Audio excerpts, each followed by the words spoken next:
Olá, tudo bem?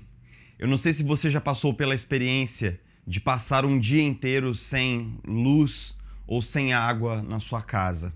É uma experiência bastante angustiante porque a gente fica se imaginando a que minuto a gente vai voltar à condição normal de operação na nossa casa, religar a geladeira, poder programar um banho ou coisa assim. Mas, além disso, essa experiência, que pode ser uma experiência de muita ansiedade e de muita angústia, ela também é uma experiência que acaba tirando do baú algumas percepções, acaba descortinando algumas coisas que muitas vezes a gente não pensa ou coisas sobre as quais nós dedicamos pouca reflexão. Eu não sei se você consegue ver isso, mas hoje um cidadão de classe média no nosso país tem mais conforto na sua casa do que um rei, do que um senhor feudal da Idade Média. Nós temos água encanada, nós temos água potável, nós temos um teto que provê aquecimento. Em muitas casas nós temos aparelhos de ar-condicionado, em muitas casas nós temos uma geladeira com uma quantidade considerável de alimentos para uma família. Você todo dia toma um banho quentinho, gostoso, e água quente, água encanada, água potável, todas essas coisas que nós consideramos tão comuns e que nós consideramos assim, quase que não consideramos, não é verdade? Elas são, na verdade, um privilégio nosso da civilização moderna e continuam sendo um privilégio de muitos países na Europa, no Ocidente, nas Américas, porque em muitas regiões da África, em muitas regiões empobrecidas da Ásia, em muitas regiões do nosso país, muitas pessoas dormem com fome todo dia. Muitas pessoas não conseguem ter acesso à água potável por dias e dias. Muitas pessoas não têm o privilégio de tomar um banho quentinho. Mas é só quando falta a água, é só quando falta a luz, é só quando essas coisas que nós temos nos faltam, é que nós nos damos conta delas. Elas estão ali na nossa rotina, nós temos certa familiaridade com todos esses benefícios, mas é só quando essas coisas de alguma maneira nos faltam é que nós passamos a ter consciência da presença delas em nossas vidas. É um jargão, é um clichê, mas é verdade. Muitas vezes nós temos que perder algumas coisas para dar valor naquelas mesmas realidades, porque quando nós as temos diariamente, rotineiramente, nós muitas vezes não as valorizamos. E por que isso é importante e por que essa reflexão é importante nesses dias de pandemia e nesses dias de isolamento? Porque provavelmente a pandemia tirou repentinamente de nós muitas coisas as quais nós não prezávamos tanto, muitas coisas as quais nós não valorizávamos tanto. De repente, hoje, para você poder passar de carro pela praia e ver o horizonte bonito do litoral aqui do Rio de Janeiro, é uma coisa que você fazia todo dia e não dava o menor valor, mas hoje, quando você faz isso uma vez por semana, você fica super feliz e agradecido a Deus. Talvez você tinha disponibilidade de estar na casa dos seus amigos ou de receber os seus amigos na sua casa com muita frequência, mas não valorizava isso. Talvez você tinha disponibilidade de sair de casa para trabalhar todos os dias, mas não valorizava isso. Uma outra realidade que surge é o fato de que a pandemia nos trouxe uma proximidade tão grande com a morte e com a mortalidade e com a vulnerabilidade humana. Nos trouxe uma sensação de proximidade da nossa mortalidade tão intensa e tão grande que nós então, nesse momento, como alguém para quem falta água e falta luz, nós começamos a ter percepções importantes. Nós, seres humanos, gostamos de esquecer, preferimos esquecer que somos mortais. Nós fazemos escolhas diárias para tirar a mortalidade da proximidade dos nossos olhos e do nosso coração. Nós tentamos vencer o envelhecimento, nós fazemos reposição hormonal, nós fazemos plástica para aplacar os efeitos do tempo sobre a nossa imagem e sobre a nossa autoimagem. Nós tentamos vencer o tempo com ginástica, vitaminas, nós tentamos de tudo, nós tentamos tudo que está ao alcance do nosso bolso para tentarmos vencer o tempo. Porque no final das contas nós não gostamos de ser lembrados que somos mortais. Mas a pandemia tem nos forçado a meditar sobre isso. Todas as faltas que nós temos vivido e todas as milhares de mortes que já aconteceram têm nos levado a pensar e a refletir o que aconteceria comigo se hoje eu ficasse doente, contraísse a Covid-19 e tivesse que me despedir abruptamente da minha família. O que aconteceria comigo se eu tivesse que enfrentar o passamento, a proximidade da morte no cenário de uma pandemia global como tem se revelado tão difícil e fatal, letal para muitas pessoas. Os antigos, eles também evitavam a mortalidade assim como nós. Isso é intrínseco, é próprio, é essencial da nossa natureza. Nós gostamos de evitar a mortalidade.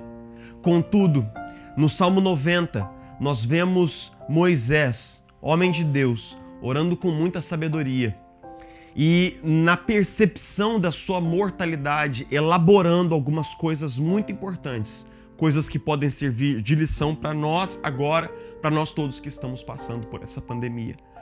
Moisés começa o Salmo 1 dizendo assim: Senhor, Tu és o nosso refúgio sempre, de geração em geração. Antes de nascerem os montes e de criares a terra e o mundo, de eternidade a eternidade, Tu és Deus. Moisés começa meditando na própria eternidade de Deus. Começa meditando no fato de que Deus não é parecido conosco, no sentido de que o tempo o aflige e de que os anos passam por eterno. Ele simplesmente é e está lá de eternidade a eternidade.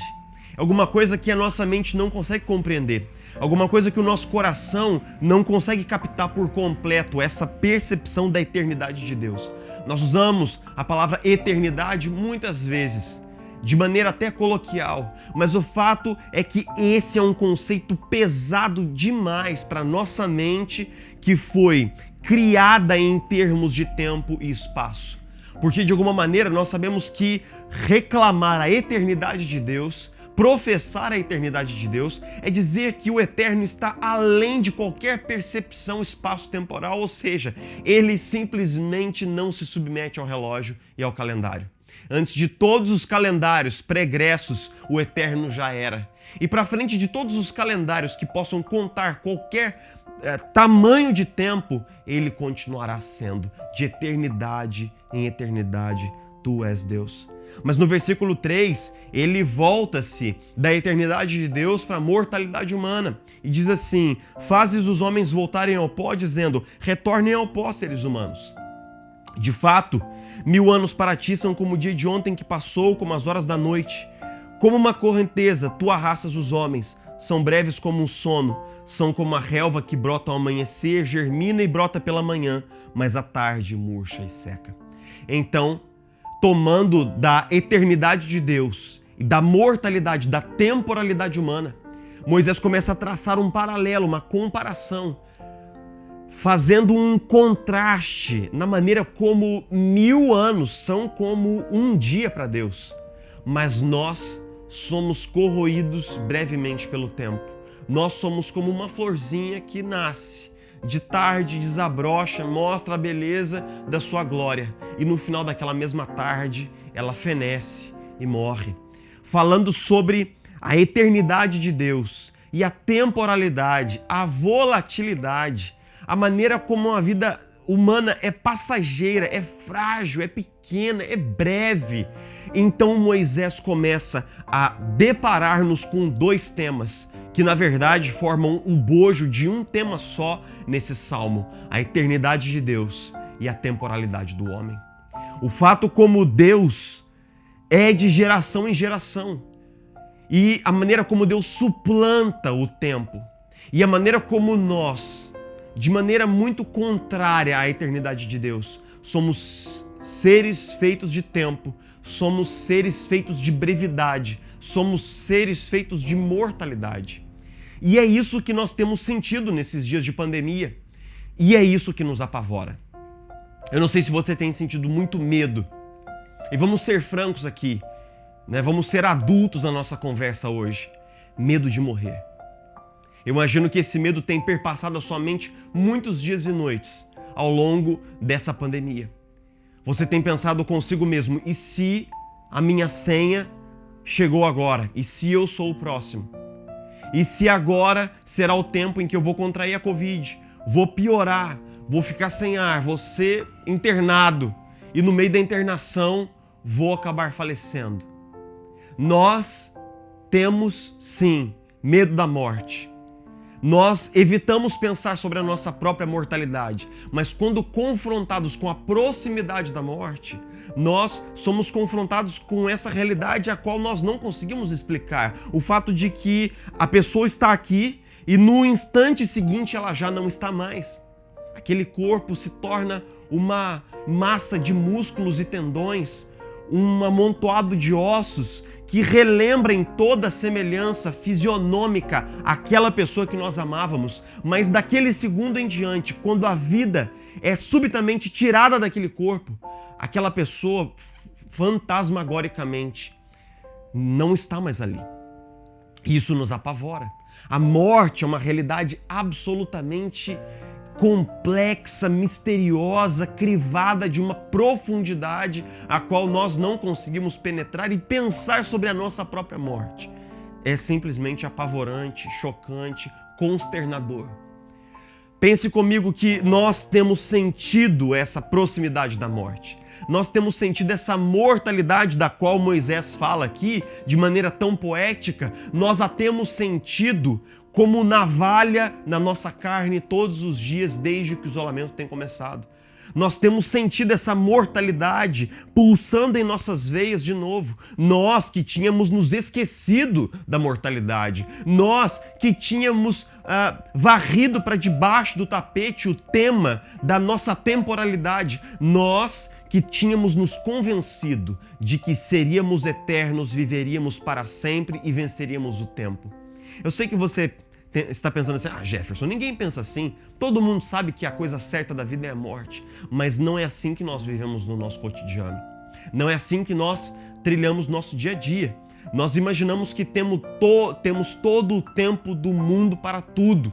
E quando nós somos confrontados com a percepção da morte, esse conceito, isso que nós sabemos teoricamente sobre a nossa própria mortalidade, se torna uma presença incômoda diante de nós. Eu sei que sou um ser humano e sei que vou morrer. Sei que sangro, teoricamente. Mas eu nunca vou me esquecer do dia, acho que eu já contei essa história aqui no vídeo anterior, de que chegando na UF para uma aula, um cara bateu na traseira do meu carro e eu tava olhando para trás assim, para tentar estacionar o carro. Eu bati a cara assim na coluna aqui do carro e rasgou aqui o meu supercílio. E, rapaz, começou a descer uma, como diria o mineiro, uma sangueira danada na minha camisa. Eu olhei para meu peito empapado de sangue, aquela bagunça toda, eu um pouco desorientado ainda, sentindo assim, minha camisa molhada, mas sem saber do que. Quando me dei conta, era o meu próprio sangue que tinha descido por aqui pelo pescoço, fazendo uma poça enorme aqui, né? Essa região aqui é muito vascularizada, um cortezinho pequeno aqui, sai muito sangue. Naquele exato momento, eu me apavorei de perceber ali, naquela condição, naquela experiência, a minha própria mortalidade. Naquele dia, eu tive um passo a mais no entendimento de que eu sou feito de carne e osso como todo mundo, eu morro como todo mundo, meu corpo é frágil como o de todo mundo e eu sangro como todo mundo. Eu nunca havia sangrado tanto na minha vida. Já fiz aquelas coisas de moleque, de arrancar um pedaço do dedo jogando futebol, de rasgar um pé aqui, uma perna ali, quebrei o braço uma vez, mas essa experiência ela foi muito chocante para mim porque eu fiquei embebido do meu próprio sangue. E eu naquele dia pude refletir um pouco mais sobre a minha mortalidade e sobre a eternidade de Deus. Se você for um pouco além desse pavor e desse medo, se você der um passo adiante dessa sensação incômoda de mortalidade, se você avançar alguns centímetros para frente desse medo paralisante da morte que a pandemia tem nos imposto, talvez você poderá orar o versículo 12 do Salmo 90 junto com Moisés, quando ele diz assim: ensina-nos a contar os nossos dias para que o nosso coração alcance sabedoria. Ensina-nos a contar os nossos dias para que o nosso coração alcance sabedoria. Nos versículos anteriores, Moisés conta os seus dias. Ele diz assim: os anos da nossa vida chegam a 70 ou a 80 anos para os que têm mais vigor. Entretanto, são anos difíceis, cheios de sofrimento, pois a vida passa depressa e nós voamos. Moisés diz assim: olha, se a gente for pensar bem, a vida humana é um espaço de tempo tão curto, de 70 a 80 anos. Mas até para quem chega aos 70 e aos 80 anos, eles já não têm mais o vigor da juventude. São anos difíceis. São anos nos quais o corpo já foi vencido, em certo aspecto, pelo cansaço, pelo tempo e pelo envelhecimento. A morte não chega subitamente para a maioria de nós que envelhece. A morte chega pouco a pouco, com uma manchinha na pele, com um pouco de tônus muscular que nós perdemos hoje, com um pouco da vitalidade que nós perdemos amanhã, com um pouco dos enfados da vida idosa que vão se deparando conosco ao longo das décadas. Moisés diz que nós vamos sendo vencidos pouco a pouco pelo tempo, mas que o sábio é aquele que sabe contar os próprios dias.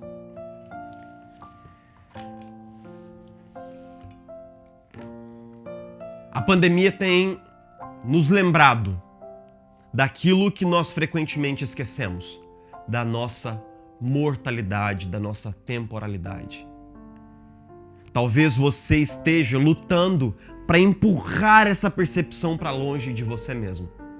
Talvez você esteja torcendo para que nós paremos de falar sobre morte nos noticiários todos os dias. Talvez você está torcendo para que nós possamos voltar ao normal e então possamos voltar à vida como era antes, sem ficar pensando tanto sobre a morte, sobre a proximidade da morte, sobre a iminência da morte. Agora deixa eu te dizer uma coisa. A pandemia não mudou nada e não trouxe nenhuma novidade com relação ao seu estado enquanto ser humano. Antes da pandemia, você era tão mortal quanto depois da pandemia.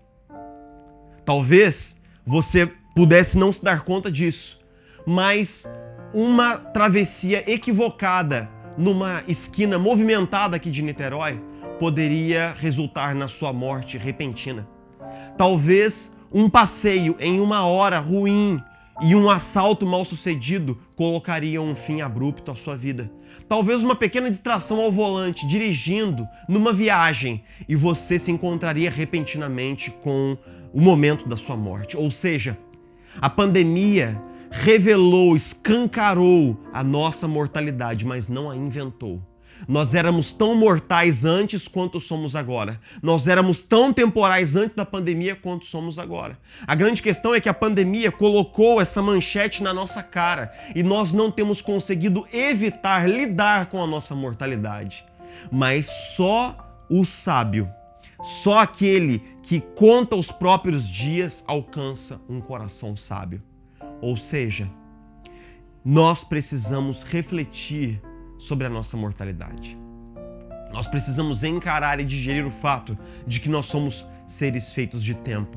Porque num primeiro momento, essa reflexão nos convence da nossa fragilidade, da nossa volatilidade, da nossa vulnerabilidade, da nossa pequenez.